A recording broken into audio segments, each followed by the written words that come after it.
the kids, they really feel comfortable coming here to the clinic. You know, they're not afraid. Oh, you know, I think one of the greatest things here is that not only the physicians, but all the people in our office are committed to taking care of kids.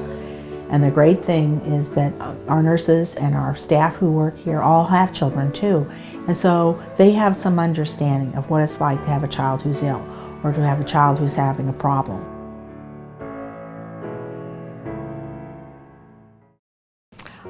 The nice thing about our physicians and providers now, they all have roots in the community. We all have deep roots here. I was born and raised in Kirksville, Missouri, and parents still live here, and I've always been fond of the community. I'm proud to be a part of Northeast Family Healthcare, where we enjoy working in the community that we grew up in. We all feel like this is our home, and that when we take care of patients, that we're taking care of, you know, our families, our friends, our neighbors.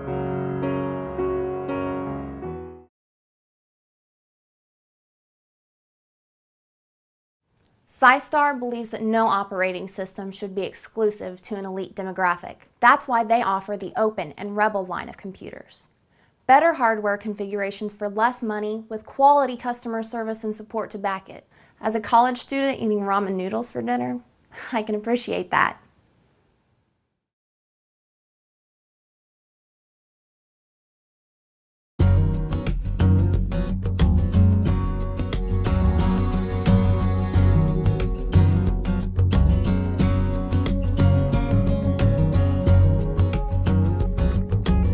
Today, Monticello has a population of 126. It's a small enough town, everybody knows everybody. There are no stoplights in Monticello, so if you're driving too fast, you're going to miss it. But if you happen to turn in, you're going to run across a great Protestant church that has services every Sunday morning. You can go to the post office, and the postmaster's name is Randy. He's always glad to see you.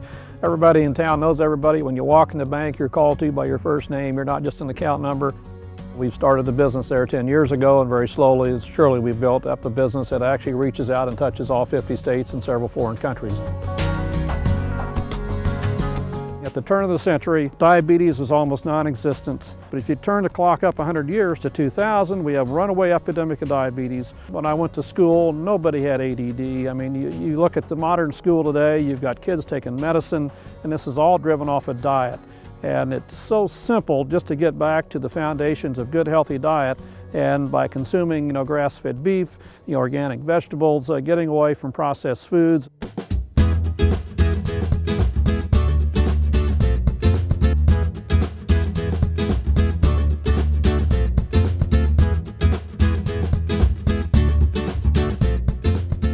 This is a paddock move. These animals are coming into this paddock. This has been at rest for probably 30 days.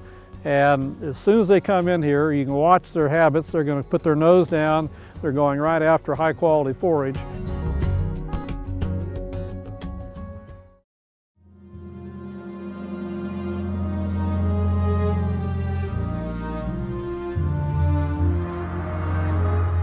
The historic homes or the older buildings have been here for a long time, and those buildings have seen a lot of happy times, have seen a lot of sad times, and some of them have seen some real tragedies. I mean, there have been murders committed, there have been attacks on people that you can prove through court records and through paper records. I'm sure we have lots of buildings here in Quincy where terrible things happened, unspeakable things happened. And if you go to those homes or to those buildings, I'm sure they would be haunted.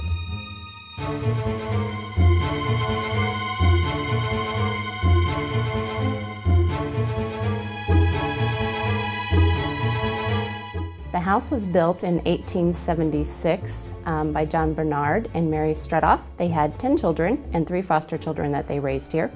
My husband Ted and I moved in 1989 as newlyweds. I couldn't believe he was bringing me here at the time. It was in pretty bad shape, and they were close to the point of being ready to tear it down. But we started doing things to the house, got attached to it, and did end up purchasing it.